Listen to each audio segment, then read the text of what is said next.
تعالیٰ عنہ کی پیدائش سے قبل مصطفیٰ جان رحمت صلی اللہ علیہ وسلم کی چچی حضرت ام الفضل رضی اللہ تعالی عنہ، جو حضرت عباس رضی اللہ تعالیٰ عنہ کی شریک حیات ہے، انہوں نے ایک خواب دیکھا، اور خواب میں کیا دیکھتی ہیں کہ مصطفیٰ جان رحمت صلی اللہ علیہ وسلم کے مبارک جسم کا ایک ٹکڑا جدا کیا گیا اور وہ ٹکڑا ان کی گود میں آتا ہے۔ مصطفیٰ جان رحمت صلی اللہ علیہ وسلم نماز پڑھا رہے ہیں، جماعت سے فارغ ہو کر اپنے غلاموں کی جانب رخ کر کہ ابھی بیٹھے ہوئے ہی ہیں، ابھی دعا کے لیے ہاتھوں کو نہیں اٹھایا ہے کہ آپ کی چچی حضرت ام الفضل رضی اللہ تعالی عنہ میرے نبی کی بارگاہ میں حاضر ہوتی ہیں۔ وہ ام الفضل میرے آقا بھی ان سے بے پناہ محبت فرماتے ہیں، اور بعض اوقات آقا کریم صلی اللہ علیہ وسلم اپنا مبارک سر حضرت ام الفضل رضی اللہ تعالیٰ عنہ کی گود میں رکھ کر آرام فرماتے ہیں۔ عزیزان محترم، ہم اور آپ اگر اپنی گود میں لیں گے، اپنی آغوش میں لیں گے تو کیا لیں گے؟ صرف قرآن عظیم، لیکن قربان جائیں حضرت ام الفضل رضی اللہ تعالیٰ عنہ کی گود پر یہاں قرآن نہیں ہے، بلکہ صاحب قرآن ان کی گود میں موجود ہے۔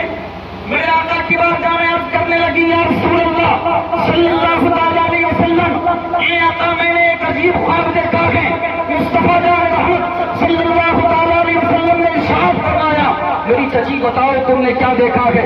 عرض کرنے لگی، یا رسول اللہ، بتاتے ہوئے گھبراہٹ محسوس ہوتی ہے، اے آقا میرا جی نہیں چاہتا جو خواب میں نے دیکھا ہے وہ آپ کے سامنے بیان کروں۔ مصطفیٰ جان رحمت صلی اللہ تعالیٰ علیہ وسلم ارشاد فرماتے ہیں، اے میری چچی بے خوف کہو آپ نے کیا دیکھا ہے، میں اس خواب کی تعبیر بیان کروں گا۔ اللہ اکبر۔ حضرت ام الفضل رضی اللہ تعالیٰ عنہ ڈرتے ڈرتے عرض کرتی ہیں، اے آقا رات میں نے خواب میں دیکھا کہ آپ کے مبارک جسم سے گوشت کا ایک ٹکڑا جدا کیا گیا، اور اے آقا وہ گوشت کا ٹکڑا میری گود میں آ گیا۔ یا رسول اللہ، جب سے وہ خواب دیکھا ہے میں گھبرا رہی ہوں، پریشان ہوں، پتہ نہیں اس خواب کی تعبیر کیا ہوگی، اس خواب کا انجام کیا ہوگا۔ مصطفیٰ جان رحمت صلی اللہ علیہ وسلم مسکراتے ہیں۔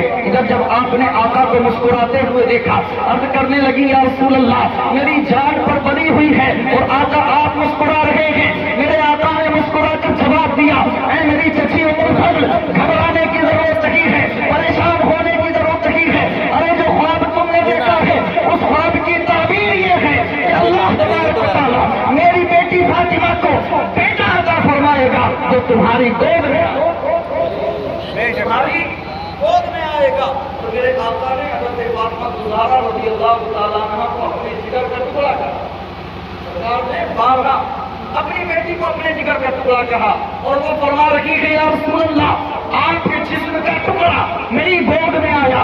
میرے آقا نے مسکرا کر فرمایا، چچی پریشان نہ ہو، اللہ رب العالمین میری بیٹی فاطمہ کو بیٹا عطا فرمائے گا وہ تیری گود میں آئے گا۔ ایسا ہی ہوتا ہے جب مصطفیٰ جان رحمت صلی اللہ علیہ وسلم کے نواسے دنیا میں تشریف لاتے ہیں، آقا کریم صلی اللہ علیہ وسلم نے آپ کو اپنی چچی کے گود میں دیا۔ لینے کے بعد میں مصطفیٰ جان رحمت صلی اللہ علیہ وسلم نے اپنے نواسے حضرت امام حسین رضی اللہ تعالیٰ عنہ کے کانوں میں اذان پکاری، اور اذان پکارنے کے بعد میں آقا کریم صلی اللہ علیہ وسلم نے آپ کا نام شبر یعنی حسین نام رکھا، اور 7 دن کے بعد حضرت امام حسین رضی اللہ تعالیٰ عنہ کا عقیقہ فرمایا۔ آپ کے سر کے بالوں کو مڈایا گیا، اور جو سر کے بال تھے ان بالوں کے وزن کی برابر چاندی صدقہ کی جاتی ہے، اور مصطفیٰ جان رحمت صلی اللہ تعالیٰ علیہ وسلم نے اپنے مبارک منہ کے اندر چھوارے کو کچلا، اور کچلنے کے بعد اپنے بیٹے نواسے کے منہ میں اپنا لعاب دہن ڈالا۔ یہاں سے ہمیں ایک پیغام ملا، اگر اللہ تبارک و تعالیٰ بیٹا یا بیٹی عطا فرمائے تو پہلے اس کے کانوں میں اذان پکاری جائے۔ سائنس نے اس پر ریسرچ کیا، مسلمان پیدا ہوتے اپنے بچوں کے کان میں اذان کیوں پکارتے ہیں؟ تو عزیزان محترم، سائنس اس نتیجے پر پہنچتا ہے کہ جو لوگ اپنے بچوں کے کانوں میں اذان پکار لیتے ہیں ان کے بچے کبھی مرغی کے دورے میں مبتلا نہیں ہوتے، بچوں کے اندر پاگل پن پیدا نہیں ہوتا، اور وہ بچہ یہ سمجھ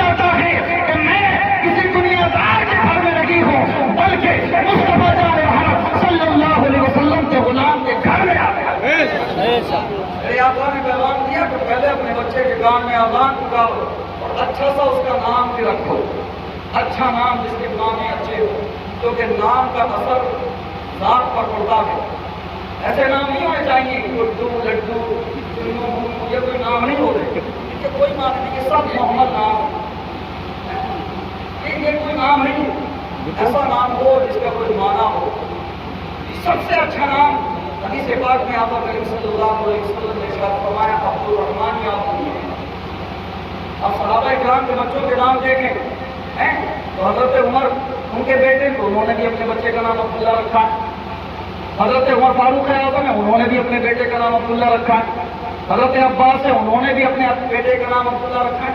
تو ایک ایک صحابی نے اپنے بچوں کے نام، کسی نے عبداللہ، کسی نے عبد الرحمن، اس طریقے سے ان کے نام رکھے، تو پتہ لگا اور معلوم ہو گیا کہ عبد الرحمن کا مطلب ہے رحمان کا بندہ، عبداللہ کا مطلب ہے اللہ کا بندہ۔ اب اگر کسی کا عبد الرحمن نام ہو تو صرف رحمان نام نہ لیا جائے، اس میں بے ادبی ہے۔ اگر اس کا نام رحمان ہے تو عبد الرحمن، عبداللہ ہے تو خالی عبد وغیرہ نہ کہیں، پورا نام لیں، اس لیے کہ اگر اللہ تبارک رشید ہوتے تو لوگ خالی رشید ہی کہہ جاتے، لیکن فرمایا گیا اب لگایا جائے اگر اس طرح کا نام ہے تاکہ اللہ تبارک و تعالیٰ کی وحدانیت اور بندہ کس کا ہی پہچانا جانا چاہیے۔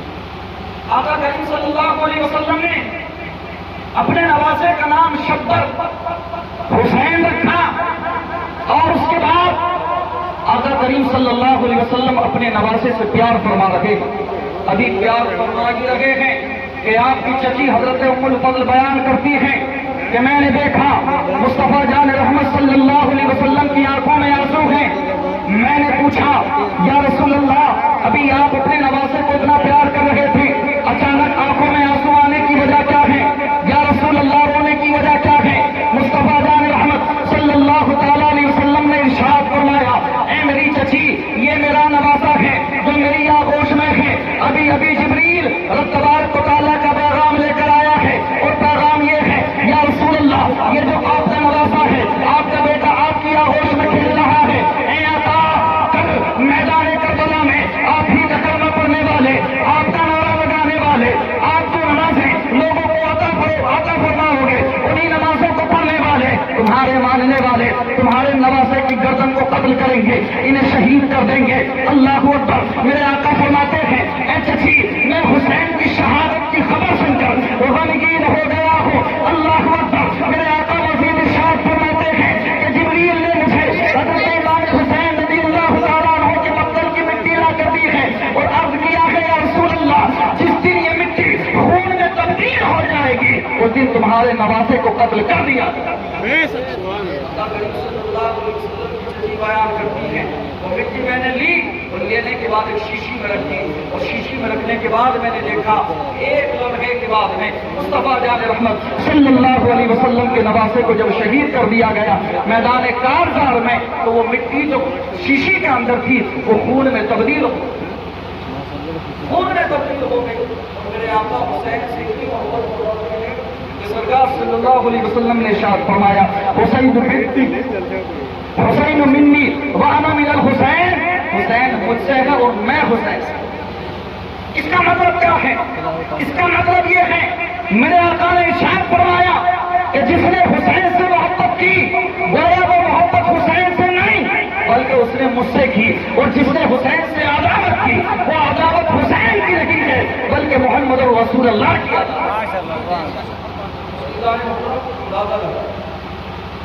کیسا پیار فرماتے ہیں مصطفیٰ جان صلی اللہ علیہ وسلم۔